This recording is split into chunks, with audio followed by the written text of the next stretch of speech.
Dios les bendiga, mis amados hermanos. Les saluda el doctor Adrián Nájera de la Universidad Teológica Dayspring Theological University. Pueden comunicarse con nosotros a través del número que tienen en pantalla, 469-628-9291. Y todo también el sitio web que ustedes ven ahí, www.dtuniversity.org. Estamos acá en Longview, Texas. Por favor, saluden por favor a todo el resto del globo. Hagan un ruido, o sonrían o no. Sonrían, no los van a ver, ¿verdad? Pues saluden a todos, amén. Vamos a estar estudiando el día de hoy el libro de Habacuc. Preguntas del hombre, respuestas de Dios. El libro de Habacuc, un libro del Antiguo Testamento. Vamos a empezar a tomar notas desde este momento, aunque vamos a tener la grabación a nuestra disposición. Estaremos desglosando 3 capítulos de este libro, capítulo 1, capítulo 2 y capítulo 3. Cada capítulo vendrá en cada una de las partes de esta grabación. Por naturaleza, el libro de Habacuc es una lamentación.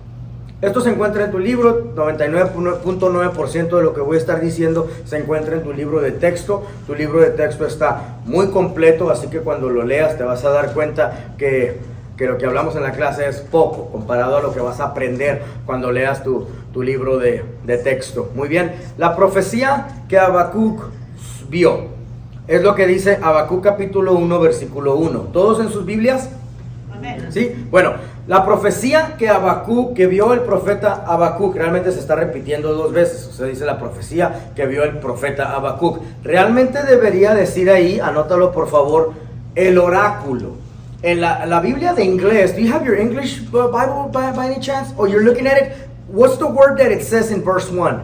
The burden which have The burden. Burden es una carga. La carga que recibió el profeta Habacuc, exactamente. The burden. Eso viene de la palabra hebrea masá. M-A-S-A. Masá viene siendo carga o también oráculo. Entonces, realmente debería decir en tu Biblia en castellano la carga que vio el profeta Habacuc. O el oráculo que recibió el profeta Habacuc, porque es una carga. ¿Cuántos de ustedes en algún momento han sentido que tienes una carga de otra persona? Dios te pone a orar por ella, Dios te pone como un intercesor para que tú intercedas por esa persona, o quizás alguna palabra profética que tienes que darle a esa persona. ¿Han sentido eso en algún momento? ¿Sí? Entonces tú vas a la Biblia, tú vas a la presencia de Dios, intentas asegurarte que no fue la pizza de anoche, sino que verdaderamente sí es Dios el que quiere darle ese mensaje a esa persona, ¿verdad? Entonces intentas dar un mensaje que provenga de parte de Dios, no por la relación que tú tienes con esa persona, ¿verdad? Este es el error que cometió Habacuc. Por la relación que él tenía con el pueblo de Israel, quiso defender al pueblo de Israel, tenía una carga por ellos, quería defenderlos, quería representarlos más que lo que debería de estar representando a Dios.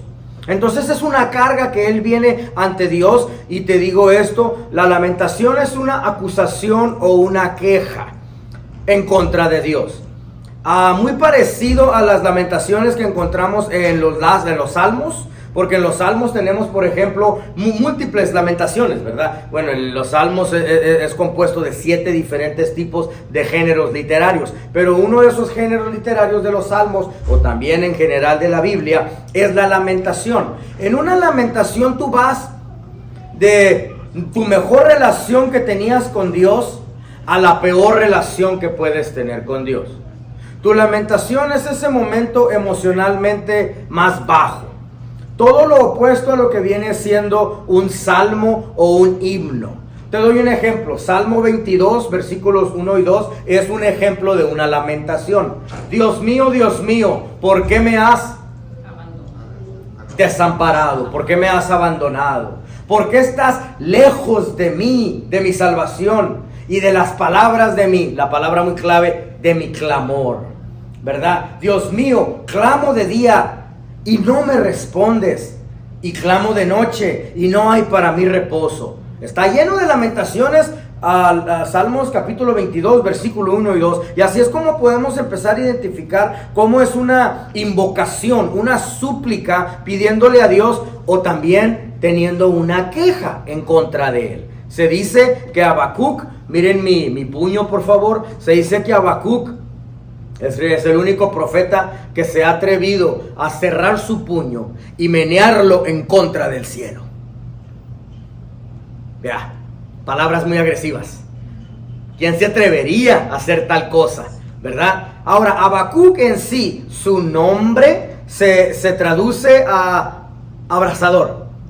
Eso es lo que significa el nombre Habacuc, abrasador. Por lo tanto, es un profeta con un corazón doliente. Es un profeta con un corazón que está sangrando. Él pudo ver la creciente amenaza de Babilonia, que eran muy malas noticias para Israel. Que Babilonia pudiera venir en contra de Israel, tomarlos cautivos, llevarlos en uno de esos exilios que ellos tenían, mantenerlos esclavos, conquistarlos por completo. Entonces este libro habla de la lucha personal que Habacuc tenía por esa misma carga de que pudieran venir enemigos y a castigar al pueblo de Israel. Y obvio, él siendo parte de ellos, pues quería defenderlos. Estás como interrogando por los tuyos, ¿verdad?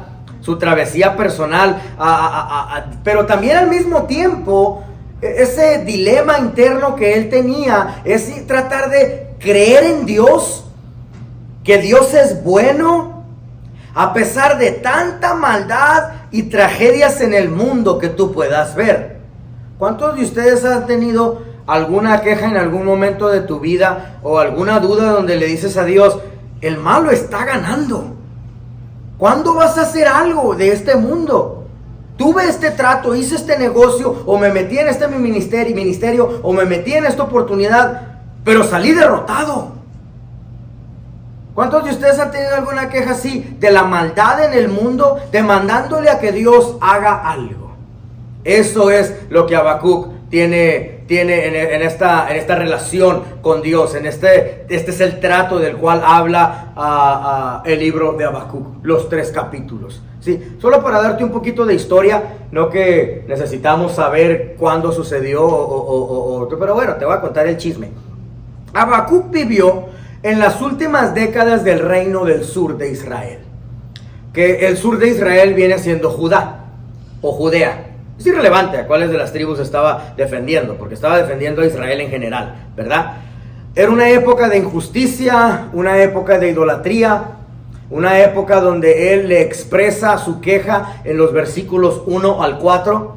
Ya el versículo 5 cambia de tono porque ya entonces Dios le está respondiendo. Ahorita lo vamos a leer. Versículos 1 al 4, él está diciendo a Dios las quejas, a su queja de que el pueblo de Israel y sus políticos se han hecho muy corruptos, que el pueblo de Israel está funcionando bajo una economía injusta, que están viviendo bajo múltiples idolatrías, que ellos están haciendo esclavos de los que deberían ser sus empleados y en vez de cuidarlos los están esclavizando de una manera espantosa. Tiene múltiples quejas de su propio pueblo. Lo que le asombra a él es el tipo de respuesta que Dios le da. Entonces, bueno, este Habacuc vivió en las últimas décadas del reino del sur de Israel. Una época de injusticia, de idolatría, que es Judá, también conocido como Judea. Pero llegó a su fin cuando el rey Nabucodonosor los anexó como provincia del imperio y los hizo neobabilónicos. Cuando leas el término neobabilónico significa que Babilonia los agarra después de haber peleado con esa tribu o con ese grupo o con esos bárbaros, los toma, ya los hace parte de su imperio y ya tienen que representar a Babilonia. Es como, te lo digo de esta manera, los caldeos, que los caldeos vienen siendo los principales enemigos de los que habla el libro de Habacuc, ¿sí? Vamos a hablar de ellos mucho el día de hoy. Entonces los caldeos, sé que has escuchado Ur de los caldeos en tu caminar en Cristo. Entonces estos caldeos vienen siendo también neobabilónicos, pero eran bárbaros. ¿Has escuchado los términos, has escuchado de los asirios? Los asirios también pelearon contra los babilónicos. Al tomarlos los babilónicos, los hacían neobabilónicos. Sí, neobabilónico significa que ahora ya tenían que pertenecer a la provincia de Babilonia. Ahora tú dices, pero ¿por qué Babilonia no podía ser derrotado? Caldeos era como decir Longview, y babilónico es como decir Texas. Ya eran el país, era la nación entera. ¿Sí? Entonces los caldeos eran un pueblo o una tribu, unos bárbaros nada más en un poblado. Los caldeos. Los asirios eran también una ciudad, una sección pequeña, pero Babilonia era el país entero. Así que por eso era casi imposible luchar contra los babilonios y querer ganarles a ellos. Los tomaban los babilónicos, que su rey era Nabucodonosor, y algunos otros que tuvieron a través de su tiempo, 6 principales emperadores que corrieron el imperio babilónico y adoptaban a todos estos. Bueno, pues ellos los hicieron parte del imperio babilónico. Y la amenaza que se estaba viviendo aquí es de que pudieran venir los babilónicos a través de uno de sus grupitos bárbaros, los asirios o los caldeos, ¿ok? Manda, ve, ponle una paliza a los de Judea, y los caldeos le obedecían a Babilonia. Con gusto, vamos y le ponemos su paliza, porque nos vamos a quedar con todo lo que ellos tienen. Entonces, la acusación que tenía Habacuc era de que se fueran a presentar estos enemigos para tomarlos allí, para tomarlos y hacerlos parte de este imperio. ¿Les parece si empezamos a leer? Entonces, aquí en la Biblia nos vamos a Habacuc. ¿Cuál es el subtítulo? Vamos a estar leyendo algunos subtítulos también en el principio de cada capítulo. Tenemos un subtítulo antes de que empiece el capítulo. Tienen un subtítulo ustedes en sus Biblias, depende cuál versión tú tengas. ¿Qué dice tu Biblia ahí como subtítulo? Habacuc se queja de injusticia. Esos subtítulos vamos a ir leyéndolos porque son clave para poder comprender, para que tú puedas comprender en este libro cuándo se divide la conversación. Están en un de aquí para allá, de allá para acá, entre Habacuc y Dios conversando. La profecía que vio el profeta Habacuc, ya dijimos que debe de ser oráculo, es una carga, a burden. Ok, it's really a masá, la palabra masá, y que debe de ser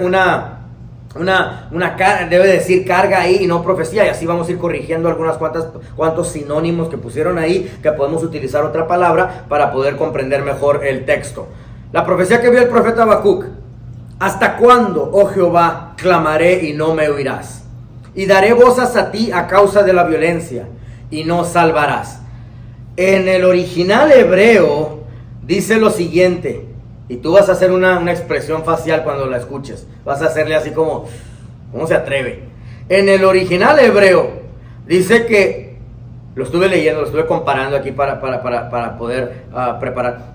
Dice que le dice a Dios: clamo a ti, tú no haces nada, te estoy demandando que actúes. Dios, ¿qué tú estás sordo?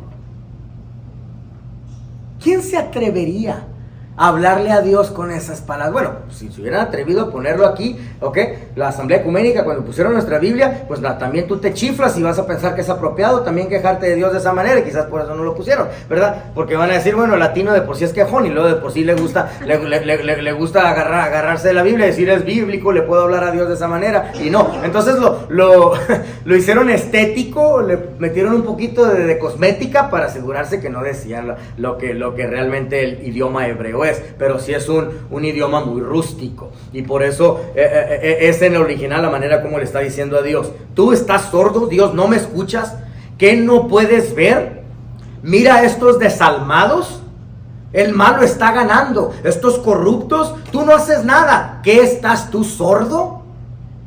No escuchas, no actúas, y yo no te entiendo. Otra palabra para esa actitud sería igualado. ¿Verdad? Así estaba Habacuc con Dios. Versículo 3: ¿por qué me haces ver iniquidad? ¿Por qué me haces ver pecado? Y haces que vea molestia. Destrucción y violencia están delante de mí, y pleito y contienda se levantan. Él está diciéndolo como en código, no te dice cuáles pecados está viendo, porque si le hubieran metido todo por adelantado, el libro se convierte en 15 capítulos y no en 3, ¿verdad? Pero más adelante, en la conversación que vemos entre Dios y él, entonces ya aprendemos a cuáles eran las quejas o cuáles eran los pecados, las iniquidades de las que él se está refiriendo en versículos 1 y 4. Está como escrito en código nada más, y más adelante vamos a comprender cuáles son estos dilemas. Versículo 4: por lo cual la ley es debilitada, y el juicio no sale según la verdad. Por cuanto el impío asedia al justo, por eso sale torcida la justicia. Está hablando de iniquidades, de que no sale la verdad, la ley está siendo debilitada, él está diciendo, el Torah está siendo ignorado, hay violencia e injusticia, lo están tolerando los líderes corruptos de Israel, hay economía injusta, prácticas económicas injustas, los ricos están cobrando intereses muy elevados para que los pobres permanezcan endeudados, acumulación de riquezas a través de métodos deshonestos. Hay una esclavitud, tratan a los seres humanos como animales, ¿ok? A líderes irresponsables que gastan todo el dinero en borracheras y parrandas y sexo. Hay idolatría extrema, el motor que mueve todas estas naciones y que está moviendo a Israel es la idolatría. Nada de eso te dice, nada de lo que te acabo de dictar. Pero en la conversación futura que vamos a conocer entre Dios y Habacuc, entonces sabemos cuáles eran las quejas de las cuales él se estuvo quejando. ¿Sí? En versículos 1 al 4. In verse 1 through 4. Those are really the arguments that he had against God. Ok. Ahora, ¿qué dice un subtítulo antes de empezar el versículo 5? Los caldeos castigarán a Judá. Los caldeos castigarán a Judá. Termina el versículo 4. Ok. Por eso sale torcida la justicia. Mirad entre las naciones y ved y asombraos. Porque haré una obra en vuestros días que aun cuando se os contare, no la... Espera. Cambia el tono. Cambió el tono completamente. Tal como si estuviera hablando alguien diferente. Entonces versículo 5 empezó a Dios a darle respuesta a Habacuc. En la primera parte, de los versículos 1 al 4... Alguien reclamándole a Dios, no me escuchas, que no puedes ver, qué está pasando, ok. Ahora como fundamento, tú anótalo en las palabras como tú gustes anotarlo, pero te voy a dar un fundamento de la lamentación. No todas las palabras de una lamentación representan lo que verdaderamente está sucediendo en los planes de Dios. O lo puedes escribir, no porque yo me quejo, significa que Dios tiene que estar de acuerdo con mi queja. Una vez más, no todas las palabras de una lamentación representan lo que verdaderamente está sucediendo en los planes de Dios. ¿Sí? Entonces, no porque alguien se está lamentando en la Biblia, aún en la Biblia, o no porque tú te pudieras estar lamentando, significa que Dios está de acuerdo con la persona. ¿Ya? Una lamentación, dijimos, es una queja en contra de Dios. Tú puedes estar preocupado por lo que está sucediendo con aquellos que tú estimas. Puedes querer actuar en respuesta o en defensa de ellos. Pero Dios puede estar diciendo, frústrate tú solo, papá, porque yo no voy a respaldar tu queja. Esa es una lamentación. Podemos estar en una invocación pidiendo que Dios resuelva cierta queja que nosotros tengamos o la manera como se está comportando alguien a nuestro alrededor. ¿Cuál sería un ejemplo? Podemos estar quejándonos en contra de la crianza de los hijos que se están comportando de cierta manera, que no están viendo los preceptos bíblicos, que no están comportándose de acuerdo como un joven cristiano debería estar comportándose, y Dios está diciendo, no tengo por qué respaldarte en tu pedido. Y el trato que Él quizás tendría con nosotros, bueno, estoy inventándome aquí, sacándome de la manga un ejemplo. Y Dios puede decir, pues, tu estructura gubernamental teocrática, la manera como tienes el gobierno estructurado en tu casa, tienes un gobierno capitalista y no un gobierno teocrático. Yo no voy a respaldar tu pedido, porque para empezar, desde el principio, como fundamento, tu gobierno en el hogar está totalmente equivocado. Tu matrimonio se corre de una manera comunista, totalitarista, imponente, y no estás corriendo el gobierno de Dios, el gobierno de la teocracia. Estamos dándonos cuenta cómo puede ser justo nuestro pedido, justa nuestro pedido delante de Dios, pero sin embargo Dios puede decir, no te lo voy a respaldar, porque lo que Dios está haciendo a través de la circunstancia que Él creó, porque sí fue Dios el que magistró la circunstancia bajo la cual tú te puedes ir a quejar, fue Dios el que la magistró, fue Dios quien la originó. Porque Dios es activo en todo, pasivo en nada. Dios está diciendo, porque lo que yo estoy queriendo hacer es enseñarte algo que está completamente fuera de lo que tú me estás pidiendo como solución. Y la solución que yo quiero presentarte, ¿sí?, es algo que tú ni estás contemplando dentro de la ceguera que tú tienes porque tú quieres que yo te resuelva así, así, así, porque en tu mente la solución es esta y esta y esta, y estás muy lejos, papá, de lo que verdaderamente, de los planes que yo tengo para esta circunstancia que yo envié a tu familia. Wow, ¿verdad? Esa es una lamentación. Entonces, como la lamentación sí puede estar expresando la carga en el corazón de la persona. Puedes estar muy abrumado por el conflicto y puedes no estar en pecado, puedes estar totalmente bien delante de Dios. Estás abrumado por el conflicto que estás viviendo, pero simplemente la queja que tú te estás trayendo delante de Dios, la lamentación que tú estás presentando delante de Dios, mira mis hermanos por favor, simplemente no está bien alineada o bien balanceada con el plan que Dios tiene para que tú entonces, so you can move forward in God's kingdom, so you can move forward in your family life, para que no puedas de aquí empezar a caminar hacia adelante, estar en alineación con la voluntad de Dios. Simplemente tu pedido, de tu lamentación, de tu queja, no está en simetría con los planes de Dios. Te lo presento de otra manera más cómica. Te tiendo una mesa con comidas muy agradables, muy ricas, pero te digo, embárrate de queso, el queso más apestoso que tú tengas, el interior de tu nariz. Embárrate así, un queso de esos Breyer cheese de Holanda o de Polonia. Sí han visto algunos, sí, que quieres experimentar, sí, te sientes medio gourmet cuando andas en el Costco o en el Sam's y te compras un queso y cuando lo partes, hasta el perro te lo regresa. Sí, entonces agarras agarras un queso así Breyer y te embarra la nariz del más apestoso, y luego te digo que ya que te embarraste la nariz, ahora sí vete a oler la mesa de todas esas comidas apetitosas. ¿Va a estar agradable la comida? No. ¿Por qué? Porque va a tener el olor del queso en la nariz. Porque todo lo vas a estar viendo de acuerdo a lo que tienes en la nariz, ¿verdad? Vas a estar haciéndole caras al resto de la cena. Un general del ejército dijo en una ocasión: nunca recibas informe de la guerra de un soldado que lo tuvieron que cargar lesionado, de un soldado que lo tuvieron que salvar de la batalla. Nunca reciban un informe de guerra de él. ¿Por qué? Va a hablar de lo peor. El soldado lesionado no ve la realidad, ¿sí?, de lo que se está queriendo lograr a través de esta guerra. ¿Por qué estamos aquí? El resultado final, ¿qué es lo que queremos lograr? ¿Por qué estamos peleando? Él no va a ver nada de eso. Él va a ver las cosas solo a través de su dolor. Nuestra queja delante de Dios, estamos presentándola, viendo la óptica solo a través de nuestro dolor. Y Dios tiene unos planes completamente ajenos al punto de vista de la manera como nosotros lo estamos viendo. Vamos a aterrizar para hablar términos más prácticos. Nunca recibas informes de una iglesia de alguien que salió peleado de ahí,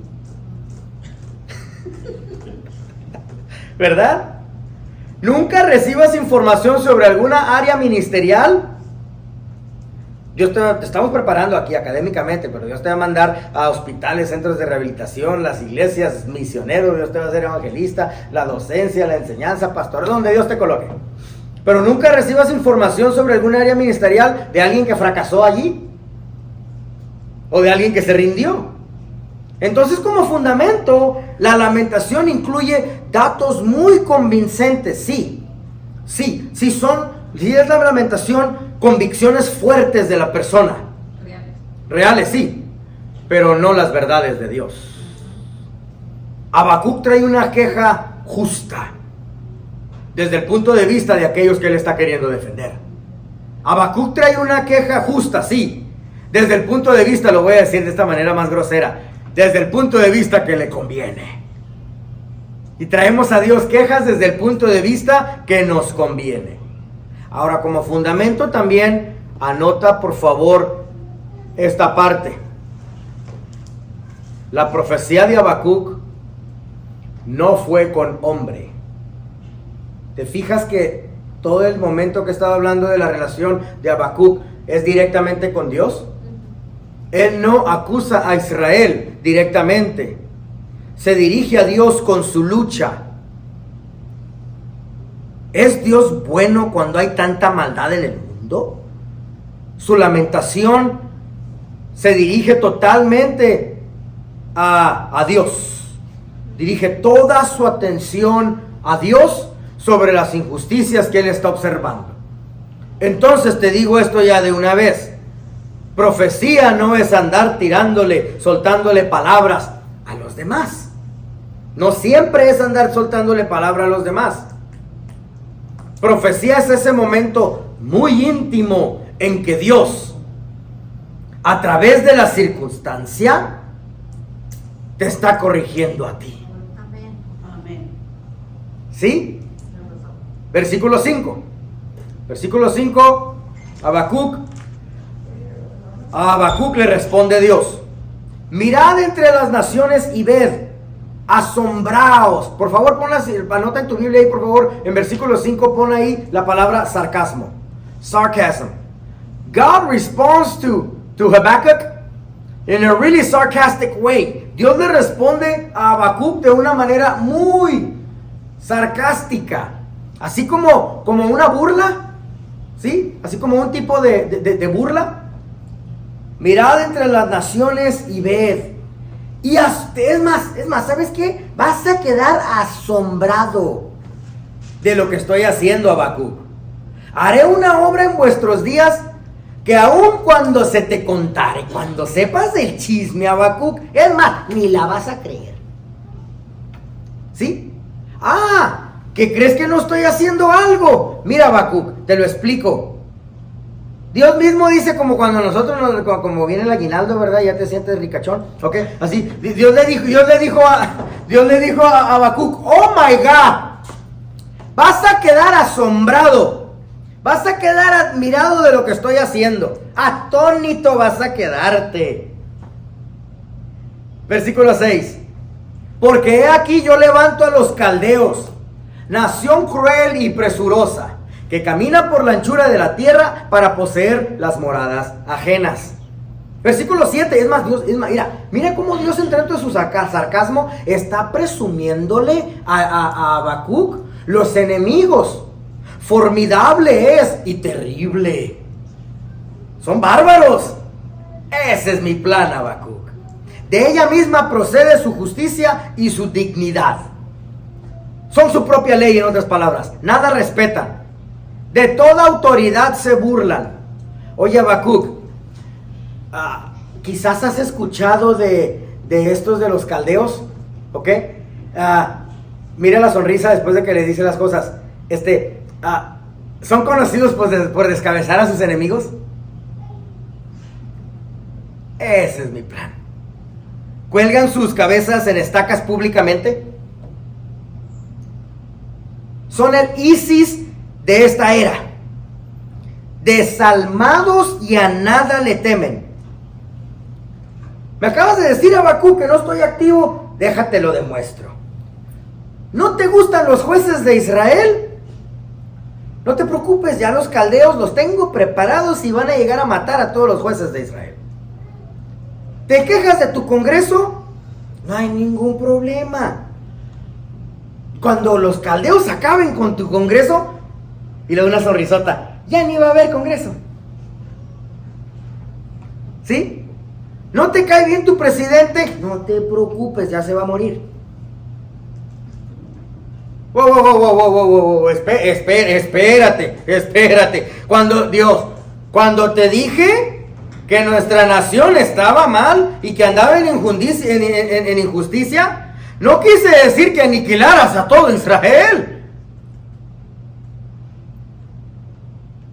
¿Verdad? Pues tú me acabas de decir que la Torah es ignorada. Que si traigo un enemigo tan potente que atraviesa tu tribu, tu ejército, atraviesa a la gente, hacen genocidio, matan niños, mujeres, llegan hasta tu documentación, destruyen y queman toda documentación y ya no queda ni historia de tu tribu. ¿Qué? Pues me estás diciendo que los líderes están corruptos. Pues los eliminamos. ¿Piensas que no estoy haciendo nada? Tengo un plan. Sí, tengo un plan. Estoy convocando los ejércitos de Babilonia para que toda su justicia caiga sobre Israel. Y luego una sonrisota. ¿Sí? Se parece exactamente a en las circunstancias que nos llegan al creyente. Se parece exactamente a cuando nos cae un nuevo enemigo. Parece ese enemigo llegar a devorarnos. Parecen ser autoridades cuando te cae un nuevo enemigo. Y estoy hablando de las circunstancias y vicisitudes que a ti te llegan. Cuando llega una nueva autoridad, parece no respetar ninguna ley. Cuando cae un nuevo enemigo, no sigue ninguna justicia. Se multiplican sus jinetes, se burlan de todo lo que somos y se burlan de todo lo que hacemos. ¿Sí? Dios le está presumiendo a él. Formidables y terribles son estos. De ellos mismos procede su justicia y su dignidad. Mira cómo Dios, dentro de su sarcasmo, versículo 8 en delante, todavía le sigue presumiendo más. Dios le está meneando los enemigos en la cara a Habacuc. Sus caballos serán más ligeros que leopardos y más feroces que lobos nocturnos. Y sus jinetes se multiplicarán, vendrán de lejos sus jinetes y volarán como águila que se apresuran a devorar. Toda ella vendrá a la presa, el terror va delante de ella y recogerá cautivos como arena. Ahorita te explico qué significa todo eso. Escarnecerá a los reyes y de los príncipes hará burla. Se reirá de toda fortaleza y levantará terrapién y la tomará. Luego pasará como el huracán y ofenderá. Va a bofetear a Israel, atribuyendo todo el crédito y dando su fuerza a su Dios. Wow, espérate, Dios. Ay, no te entiendo. A su Dios de minúscula, permitirás que vendrá nuestro enemigo. You're gonna let the neighbor do this to us? We hate each other. El enemigo, el vecino, que es el enemigo, va a venir a hacernos eso, nos odiamos. Vas a permitir que le den crédito, a final de cuentas. Tú eres Jehová, ¿no? El que según debe ganar en batalla. ¿Cómo me estás diciendo que va a venir y que nos va a poner la paliza que me estás diciendo que vengan? Y me dices que le van a dar el crédito a los dioses paganos de minúscula. That's what he just told them. That's what God just told them. And they're going to give credit to their gods. God, how can you allow that? ¿Cómo puedes permitir eso? Y Dios, en su respuesta hacia él, les dice, pues, ya te expliqué hasta con una sonrisa cuál es mi plan. Versículo 12, cambia el tono a Habacuc. ¿Todos conmigo? ¿Cuál es el subtítulo de versículo 12? Protesta de Habacuc. Protesta de Habacuc, exactamente. Mira el cambio de tono, ¿ok? Ahí voy. Habacuc hablando. ¿No eres tú desde el principio, oh Jehová? Dios mío, santo mío. No moriremos, ¿verdad? Oh Jehová, para juicio lo pusiste, y tú, oh roca, lo fundaste para castigar. Anota por favor qué significa no moriremos. Está muy corto en tu Biblia realmente la explicación, por eso quiero que anotemos todo esto. La promesa que Israel no será quitada de la humanidad. La promesa que Israel no será quitado de la humanidad. Ese no moriremos que está metido ahí en el versículo 12, en el cambio de tono, es el Dios. Tú prometiste que cuidarías al pueblo hebreo. Dios, tú prometiste que no nos quitarías de la humanidad. You're not really thinking of breaking your covenant with us, are you? You're not really thinking of breaking your promise with me, right? No estarás pensando quebrar esa promesa con nosotros, ¿verdad? Ya le dio miedo ahí. Exactamente. Ya le dio miedo. Mira el versículo 13. Muy limpio eres de ojos para ver el mal, ni puedes ver el agravio. ¿Por qué ves a los menospreciadores? Esa parte, ¿por qué ves a los menospreciadores? Es ¿por qué ves por los menospreciadores? O sea, ¿por qué ves a favor de, come on, me odio con el vecino? Nos la pasamos compitiendo. Y me estás diciendo que a ellos vas a ayudar a final de cuentas. ¿Qué no era que cada quien tenía su Dios y a ver el Dios de quién era más fregón? Y ahora me estás diciendo que a ellos vas a ayudar. Ese es el por qué ves a los menospreciadores.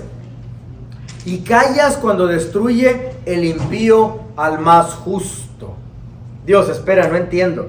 ¿Vas a utilizar a los que son peores que de los que me estoy quejando para venir a golpear a estos de los que me estoy queriendo defender? ¿Desde cuándo tú usas el mal? Bueno, pregunta para la clase. Ahí les va. Pregunta entonces para todos. ¿Dios utiliza el mal? Sí. Para nuestro beneficio. Te lo voy a preguntar de esta manera. No te preocupes, hermano. No, toma asiento. Disfruta tu clase. Tú no te preocupes. No te preocupes. No, tranquila. No te preocupes. No, en lo mínimo. Tú adelante, no se preocupen. No. Ahorita que les regrese las tareas a ustedes se van a dar cuenta por qué digo no se preocupen. Janel agarró a ustedes les tengo que decir highlighter, ¿verdad? No les puedo decir marcatexto. Agarró mi highlighter, así me comprenden ustedes. Y se divirtió con las tareas de alguno de ustedes. Pero bueno, eso no se los puedo. Así que no te preocupes en lo mínimo. Si aquí estamos a mano, no te preocupes. Ok, la pregunta era, ¿Dios utiliza el mal? Te lo voy a decir de otra manera para mejor comprender el contexto en el que estoy queriendo explicarlo. ¿Dios se sirve del mal? Sí. Ahora sí ya entendimos. ¿Cómo? ¿El por qué? Ese es el trato en el libro de Habacuc. ¿Por qué callas cuando destruyes al impío? Dios, ¿vas a permitir que estos malvados marchen libremente y prósperos por todo el Mediterráneo? Descabezan bebés. Y sí lo hacían. Como Dios ya les había permitido ya no ser nómadas, establecerse en un lugar, se establecían en un pueblo, ya podían ser agrícolas, ya podían tener ingeniería, ya podían establecerse en algún lugar. Entonces ya según ellos estaban en sus carreras profesionales y Dios les permitía poder trabajar, y por el avance los hijos les estorbaban en sus vidas profesionales y los niños nacían y los descabezaban. Ya, los descabezaban. Y estos eran bárbaros. Los peores de todos eran los caldeos. Son de los que Dios le está presumiendo a Habacuc, que son los que él va a utilizar. Déjame contarte un chisme, solo para que sepas a qué grado de gravedad estaban los caldeos. Los babilónicos, el hijo de Nabucodonosor, que viene siendo Nabucodonosor II, dijo, ya no los aguanto. Tenemos en la geografía bíblica, estudiamos geografía bíblica, tenemos Israel, que está a lo largo, tenemos a la izquierda, al occidente de Israel, tenemos el mar Mediterráneo, hay mar, ok, to the west, tienes el mar, al norte estaba Babilonia, hacia la derecha estaban los asirios, que el día de hoy es Palestina, y hacia el sur tienes Egipto.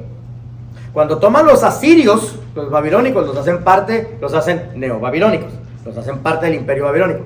Pero después de cierto tiempo, los caldeos, los babilónicos van con los asirios y les dicen, oye, ¿no te caen medio pesaditos los caldeos? Y los asirios, ay, qué bueno que me lo preguntas, porque ya no los aguantamos, son la piedra en el zapato, son bárbaros, descabezan gente, nos roban terreno, lo hacen todo con burla. Y los babilónicos, así es como desaparecieron los caldeos. Los babilónicos, ¿y si unimos fuerzas? ¿Y si hacemos un genocidio con ellos? Genocidio, o sea, desaparecemos mujeres, niños, hasta el perro lo mata. Solo así pudieron deshacerse de la peste de los caldeos.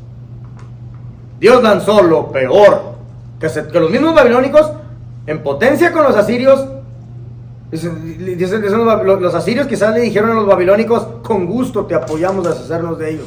Sí, es que aparte de que los conquistamos, siguen todavía queriendo y de vez en cuando se inventan una guerra contra nosotros y no tenemos que pelear con ellos. Tenemos que pelear con ellos pensando que ellos pueden tomar todo el país simplemente por ser una tribu piojosa y chiquilla. ¿Sí? Y así es como se deshacieron completamente de los caldeos. Así desaparecieron. Los mismos babilónicos se unen fuerzas y se deshacen de ellos. ¿Me estás diciendo que a estos son a los que tú vas a ayudar? Mi amado hermano, el punto que estoy queriendo hacer aquí es, todas estas preguntas que se presentan, los dilemas que se presentan en Habacuc, son muy relevantes a tu vida. Son 100% aplicables a tu diario vivir. El libro de Habacuc te aplica en muchos sentidos.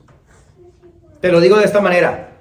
Es la lamentación de aquellos que han visto con sus propios ojos las injusticias en este mundo.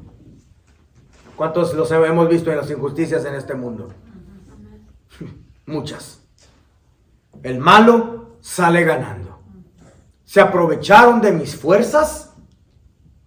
Y hasta el día de hoy todavía no he visto la paga que me dijeron que me iban a pagar. Se burlaron de mí. Son injusticias. Y has intentado preguntarle a Dios por qué cosas malas le suceden a gente justa. Este libro trata con estos dilemas, estas preguntas que tú le has hecho a Dios. Dios, no puede ser así. No puede ser que tú lo permitas. Los caldeos son lo peor que tú pudieras utilizar. Dios, para eliminar el mal que cometen los hebreos, mírame por favor, un mal de este tamaño. ¿Me estás diciendo que tú vas a traer un mal de este tamaño para resolver el mal que tenemos nosotros? ¿Desde cuándo utilizas tú el mal? Vamos a contestar esa pregunta. ¿Traería algo que es aún más malo para quitar el primer mal que estaba allí? ¿Todos? ¿Ah? Habacuc no lo comprende. Habacuc le está diciendo a Dios, es que no parece lógico. ¿Cómo puede ser eso lo correcto?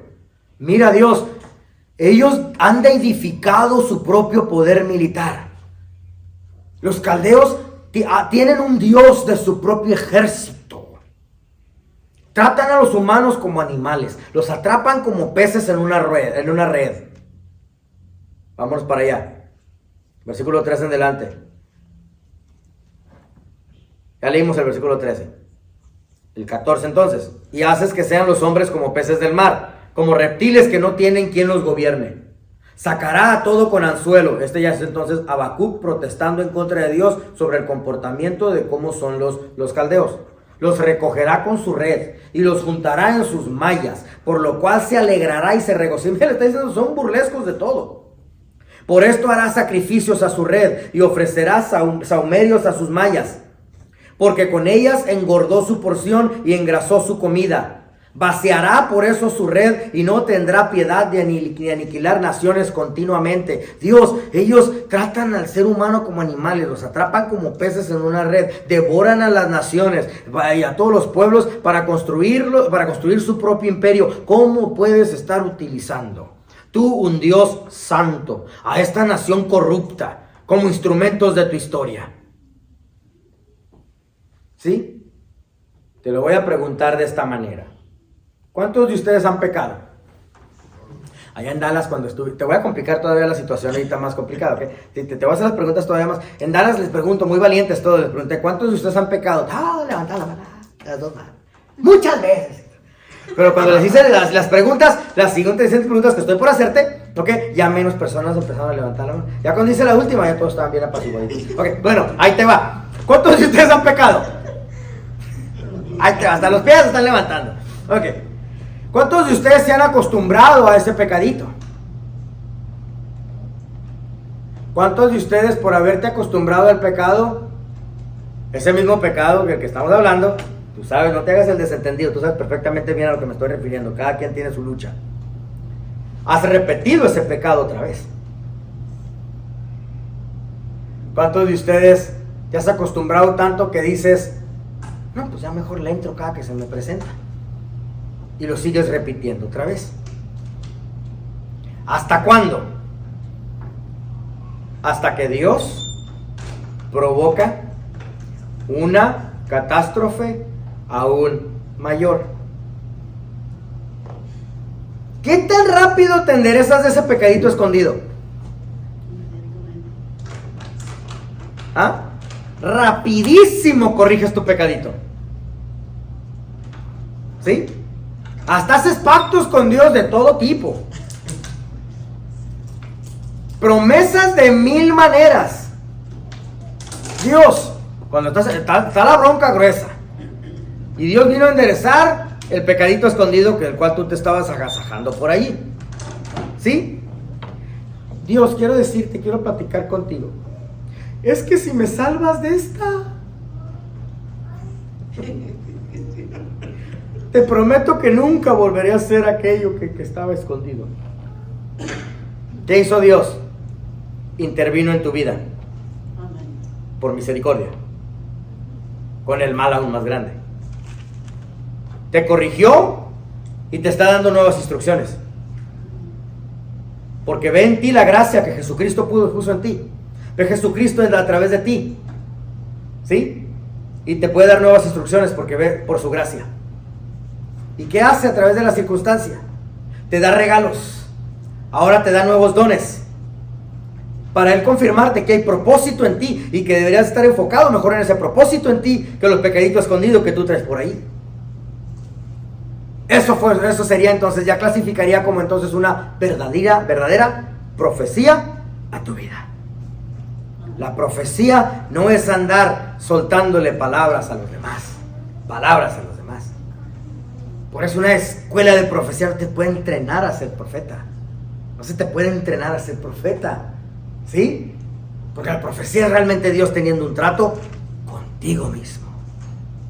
Y Dios te va a hablar a través de sueños, visiones, sueños nocturnos, percepción sensorial, las palabras que alguien dice, las cosas que tú hueles, las cosas que tú ves a tu alrededor, las instrucciones que Dios te está dando, pero sobre todo la circunstancia, la vicisitud, la condición precaria que tú puedas estar sufriendo en cierto momento. Dios es quien la magistró, porque Él está queriendo traer profecía para ti, para que tú puedas ver que Él quiere derramar de su espíritu sobre toda carne, porque estás viviendo en la era de una doble porción del espíritu, donde Él quiere derramarse sobre ti, pero les está derramando su mensaje sobre ti proféticamente a través de la misma circunstancia que tú puedas estar cursando. Entonces Dios sí está trayendo un broncononón todavía más mayor que el problemita del cual tú te estás agasajando, porque Dios quiere corrección en tu vida. ¿Sí? ¿Todos conmigo? Amén. ¿Sí? Bueno, Dios les bendiga, mis amados hermanos. Soy el doctor Adrián Ángel de la Universidad Teológica Dayspring. Hemos finalizado el capítulo 1 de Habacuc. Pueden comunicarse con nosotros a través del número que tiene en pantalla, 469-628-9291, o el sitio web que ustedes tienen ahí en pantalla. Regresaremos para nuestro capítulo número 2 del libro de Habacuc. Soy el doctor Adrián Ángel. Dios les bendiga. Regresamos en unos minutitos.